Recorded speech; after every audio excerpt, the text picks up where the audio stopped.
Shalom, meus queridos amados irmãos, a graça e a paz do Senhor Jesus esteja sobre todos vós. Aqui de Minas Gerais, do Centro de Cultura Bíblica Bereshit, professor Ilmar, aqui da Rede Estadual de Educação de Minas, na cadeira de Geografia e Sociologia, fundador e diretor do Centro de Cultura Bereshit, que é uma empresa de estudo, uma empresa da área da educação teológica. Ministramos aqui os cursos básicos de teologia, intermediário e bacharelado livre, pela FATEB, Faculdade de Teologia Bereshit. Temos também convênio com a Faculdade de Ciências e Teologia do Norte do Brasil, FACETEM, para o curso superior à distância em sua casa. Se se interessar, procure na nossa descrição do vídeo aí. Nós estamos ministrando as aulas de Cristologia, Christos do grego, ungido, Messias.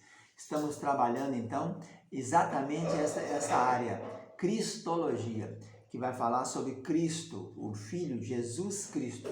Na aula passada nós falamos então um pouquinho sobre a expiação, as teorias da expiação. E hoje falaremos nessa aula sobre o tema central da expiação. Expiação, lembrando que o judeu tem um dia específico do calendário dele, que foi predito isso na Bíblia Sagrada, no livro de Levíticos, que é o Yom Kippur, é o dia do perdão, né? É o dia da expiação, quando eles param o dia inteiro para confessar seus pecados e ficam expiando, né? Então a vida deles nesse dia é um feriado, é o 10º dia do 7º mês, o mês de Etanim. Então quando vamos falar sobre o tema central da expiação, os fatores básicos nós temos então a natureza de Deus, o lugar da lei, depois a condição humana, Cristo, o sistema sacrificial do Antigo Testamento, depois temos o ensino no Novo Testamento, e os escritos paulinos, né? E então o final, que é o significado básico da expiação, que é o sacrifício, propiciação, substituição e reconciliação. Então a natureza de Deus, assim como as passagens bíblicas aparecem em contextos, também as doutrinas. Em todas as questões de estudos teológicos, o contexto mais amplo é, obviamente, a doutrina de Deus. Então, essa expiação ela só pode ser feita por Deus e foi feita através de Jesus Cristo. Porque sem derramamento de sangue não há remissão de pecados. Então alguém tinha que pagar o preço. Tinha que ser homem e também tinha que ser Deus, porque ressurgiria no terceiro dia. O lugar da lei moral e espiritual e divina. A lei deve ser vista como a expressão da pessoa e da vontade de Deus. Então isso significa que a lei é como a transcrição da natureza divina. Desobedecer à lei, portanto, é sério, né? Não porque a lei possua algum valor ou dignidade que deva ser preservado, mas porque desobedecer a ela significa desobedecer a Deus. A condição humana, por isso que Romanos 6,23 diz que o salário do pecado é a morte. E Gálatas 6,8 diz que o que semeia para a sua própria carne, da carne colherá corrupção. A condição humana, outro fator crucial do nosso entendimento da expiação, é a natureza e condição da humanidade. Cristo então veio para fazer o quê? Para cumprir essa lei. Ele é o novo Adão. O velho Adão pecou e deixou um escrito de dívida. O novo Adão vem, morre, paga a conta. E aí, então, a morte vicária de Jesus é muito importante. Cristo é tanto Deus como ser humano. A humanidade de Jesus significa que a sua morte expiatória é aplicável a todos os seres humanos. Ele não era um estranho tentando fazer alguma coisa por nós. Ele era um ser humano genuíno, representando o restante de nós. Então, Gálatas 4:5 diz: Deus enviou o seu Filho, nascido sob a lei, para resgatar os que estavam sob a lei. Então, a sua morte tem valor suficiente para fazer expiação por toda a raça humana, pretérito, presente e futuro. No Antigo Testamento havia esse sistema que apontava, que simbolizava, que sinalizava para o que iria acontecer, né? Havia o bode expiatório. Então, a morte expiatória de Cristo pode ser vista dentro do panorama do Velho Testamento, daquilo ali. Então, a palavra hebraica mais comum no Antigo Testamento para designar os vários tipos de expiação é kippur, kafar, e seus derivados. Kafar é um deriva kippur. Literalmente a palavra significa cobrir. Os pecadores foram livrados da punição pela imposição de algo entre o pecado deles e Deus. Então foi coberto os seus pecados, foram então fulminados. Depois a oferta ou o sacrifício era aceita pelo sacerdote. Então tinha que ter o quê? O animal tinha que ser sem mancha, sem defeito, do 10º dia até o 14º dia, fazia o exame do animal, o cordeirinho pascal, o Ioneque, que era então sacrificado na noite do 14º para o 15º dia. Então a iniquidade dos pecadores era transferida para o servo sofredor, como diz lá o texto, todos nós andávamos desgarrados como ovelhas, cada um se desviava pelo caminho, mas o Senhor fez cair sobre ele a iniquidade de todos nós. Isaías 53, 6. No Novo Testamento, os evangelhos também apontam para esse sistema da expiação. O próprio testemunho de Jesus a respeito da natureza e propósito da sua morte indica isso. Porquanto, João 3,17, porquanto Deus enviou o seu Filho ao mundo, não para que julgasse o mundo, mas para que o mundo fosse salvo por ele. Depois, Isaías 53 também está tipificado na última ceia, quando ele diz, pois eu vos digo que importa que se cumpra em mim o que está escrito.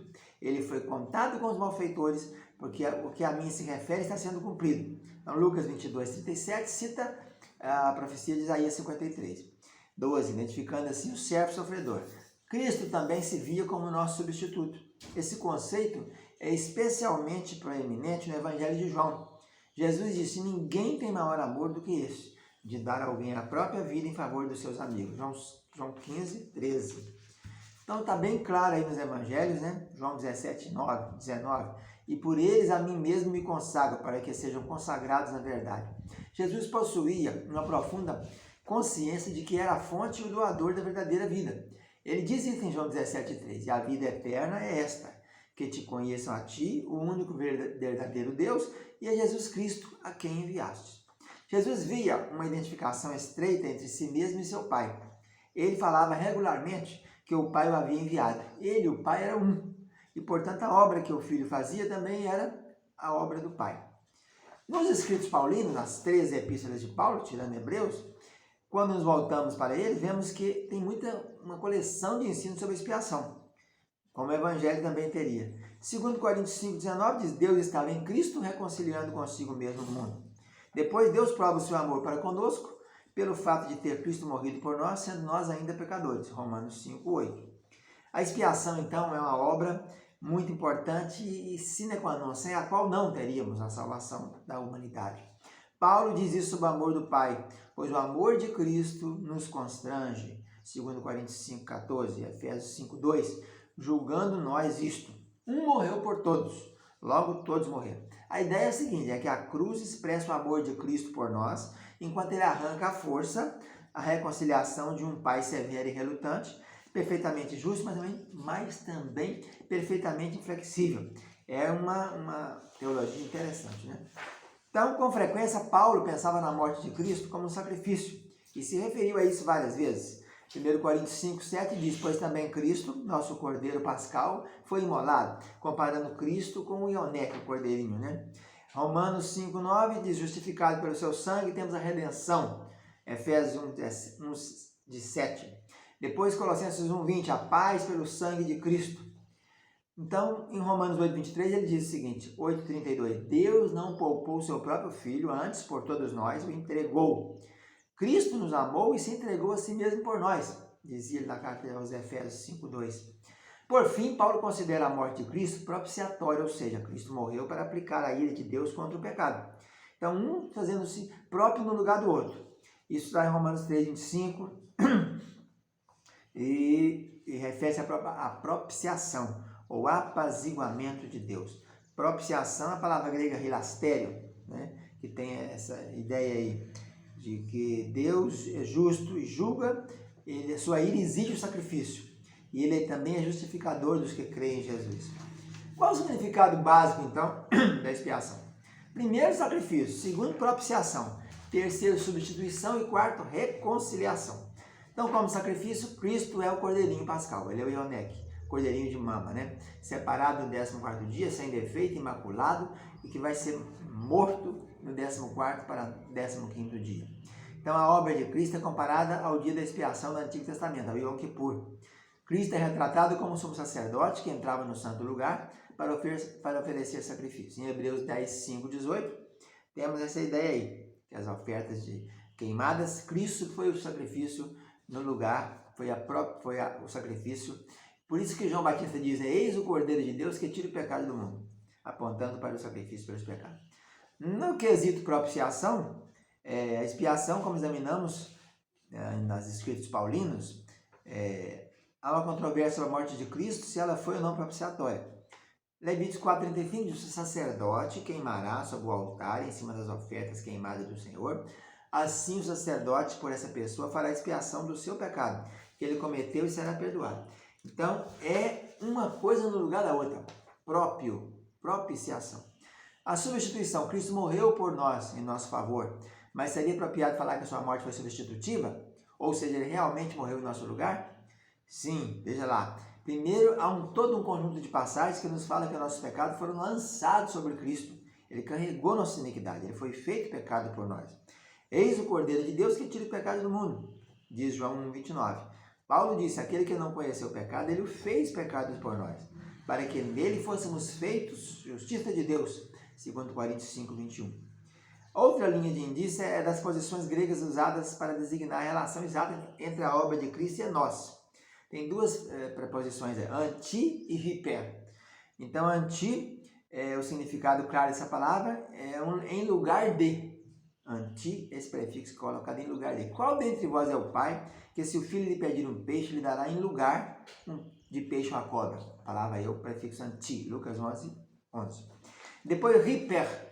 Hiper, ela significa também em lugar de, mas literalmente em favor de. E aí falamos vários textos, a maioria dos casos, é quando fala em favor de, como 1 Timóteo 2,6, 2 Coríntios 5,15. Intercessão em lugar de. Então, esses dois prefixos são importantes no sentido da substituição. E por fim, a reconciliação. Cristo também põe fim à inimizade entre Deus e os homens. Então, a hostilidade é removida. A Escritura fala muito sobre isso, né? Pois Mateus 5, 23, 24 diz isso. E por a outra referência bíblica notável a respeito dessa reconciliação é Paulo, aos Romanos 11, 15. A reconciliação do mundo agora é possível por causa da rejeição dos judeus. Então Deus toma a iniciativa, afastando de Israel o favor divino e a graça do Evangelho. A reconciliação do mundo, dos gentios, coloca-se em contraste com a rejeição de Israel. Então vamos ficando por aqui com essa nossa aula que vou mostrar sobre o tema central da expiação. Fica na paz, tchau, tchau.